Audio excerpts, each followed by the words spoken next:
The crystalline chamber echoed with the chittering laughter of the Zephyrian High Command as they gazed down at their latest prize. Admiral Marcus Chen, 73 years old, with silver hair and weathered hands, sat bound in energy shackles at the center of their war council. His uniform was torn, his ship destroyed, but his eyes remained steady and defiant.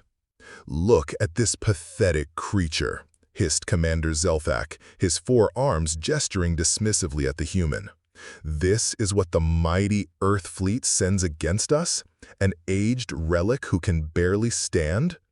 The assembled aliens erupted in renewed laughter. The Zephyrians had conquered 17 star systems in the past decade, their biometallic ships and plasma weaponry proving superior to every species they encountered. Humans, they believed, would be no different. Admiral Chen remained silent, studying his captors with the patience of a veteran who had seen 3 galactic conflicts. The Zephyrians' confidence reminded him of the Altairian hegemony and the Centauran raiders before them. Both civilizations had made similar assumptions about humanity's weakness.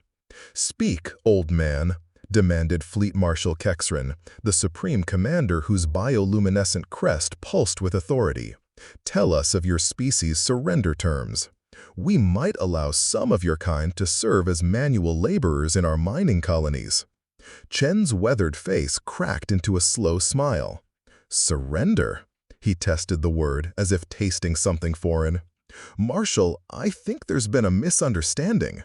"Misunderstanding?" Zelthak's mandibles clicked in amusement. "You're outnumbered 10,000 to 1.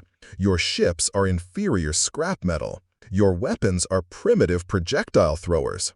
What could we possibly misunderstand?" The old admiral leaned forward despite his restraints, his voice carrying the quiet authority of someone who had commanded fleets across the void. "You misunderstand what it means to threaten humanity's children." The laughter died slightly. Something in the human's tone had shifted, carrying an edge that made even the apex predators of the Zephyrian Empire pause. "You've raided our outer colonies," Chen continued, his voice gaining strength. "Killed civilians, enslaved families. You think this makes you strong?" He shook his head slowly. "It makes you targets." Kexri's crest flared brighter. "Empty threats from a broken old fool. Your species barely managed to colonize 3 systems beyond your homeworld." "3 systems you know about," Chen corrected. "Tell me, Marshal, in all your intelligence gathering, did you ever wonder why a species as primitive as humans managed to develop faster than light travel independently? Why our inferior ships carry isotope signatures your sensors can't identify?" The chamber grew quieter. Several of the Zephyrian officers exchanged uncertain glances. Chen's smile widened, but there was no warmth in it now. "You want to know the real difference between humans and every other species you've conquered? They fought for territory, for resources, for survival. Humans fight for each other." He straightened in his bonds, and suddenly the tired old man seemed to fill the entire chamber with his presence. "You've awakened something that should have stayed sleeping. You've made this personal." "Enough!" Kexran roared, his bioluminescence flashing in rage. "Your threats mean nothing. We have already begun the assault on your core worlds." Admiral Chen's expression never changed. "Then you've sealed your fate." His voice dropped to barely above a whisper, but every word carried across the silent chamber. "You want war? We will give you war." As if summoned by his words, alarms began shrieking throughout the Zephyrian command ship. Emergency lights bathed the chamber in pulsing red as officers scrambled to their stations.